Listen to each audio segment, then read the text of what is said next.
ब्रह्मैकनिलया ब्रह्मग्रन्थि विभेदिनी मणिपुरान्तरुदिता विष्णुग्रन्थि विभेदिनी आज्ञाचक्रान्तरालस्था रुद्रग्रन्थि विभेदिनी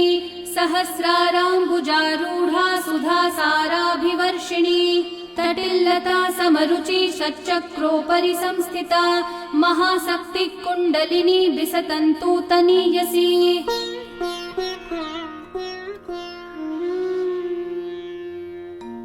Bhavani भावनागम्या भवारण्यकुठारिका भद्रप्रिया भद्रमूर्तिर्भक्तसौभाग्यदायिनी Bhaktipriya भक्तिगम्या भक्तिवश्या भयापहा Shambhavi शारदाराध्या Sharvani शर्मदायिनी Shankari श्रीकरी Sadhvi शरच्चन्द्रनिभानना शातोदरी शान्तिमती निराधारा Niranjana.